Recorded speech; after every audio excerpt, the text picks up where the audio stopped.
Սիրելի հայրենակիցներ, տարօրինակ ոչինչ տեղի չի ունեցել։ ՔՊ-ն իր վարչությունում որոշում է, որն է Հայաստան, որը չէ, որ գյուղերն են հայկական, որ գյուղերը հայկական չեն։ Հիմա էլ վարչության հերթական նիստում որոշել են Հայաստանի քաղաքացիներից ովքեր իրավունք ունեն քվեարկելու, ովքեր չէ։ Ու եկել են այստեղ Կիկոսի մահ են բեմադրում։ Ինչ Հայաստանի բանակում ծառայության մասին եք խոսում, ինչ այլ պարտականությունից խուսափելու մասին եք խոսում, Հայաստանի քաղաքացիների մասին եք խոսում։ Դուք ուզում եք Հայաստանի քաղաքացիների մի մասին զրկել քվեարկելու իրավունքից։ Այն Հայաստանի քաղաքացին, ով պարտավորություն ունի բանակում ծառայելու, ով հարկ էր վճարում, այն Հայաստանի քաղաքացին,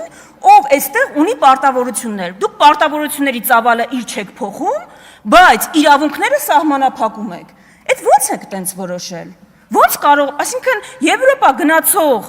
իբր ՔՊ-ի մտքով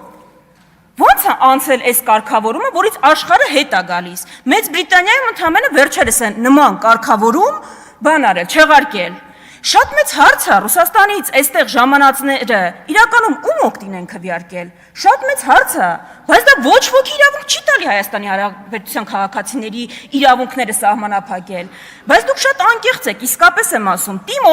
օրինակը, որ բերում եք, հասավ այնտեղ, որ ՆԳՆ նախարարը բերեց։ Հաջորդ քայլը ո՞րն է, ոչ Հայաստանի քաղաքացիներին եք թողելու քվեարկեն արժանտրություններին։ Դրան եք գնալու, այսինքն Հայաստանի քաղաքացիներին սահմանափակում եք, տիմ օրինակով բերում եք, տիմին նաև կարան ոչ քաղաքացիները մասնակցեն։ Հաջորդ նախաձեռնությունը ձեր է տա լինելու, պարզ հարցի չեք կարողանում պատասխանել։ Հայաստանի Հանրապետության քաղաքացի, ֆուտբոլիստը, շախմատիստը, ուսանողը, հիվանդը, մարդ, որ առողջական խնդիր ունի, ինչի պիտի չկարողանա մասնակցել ընտրություններին, որովհետև ՔՊ-ն տենց է որոշել։ Ես հորդորում եմ ձեզ ավելի անկեղծ լինել, հաջորդ օրենսդրական նախաձեռնությունը բերել ու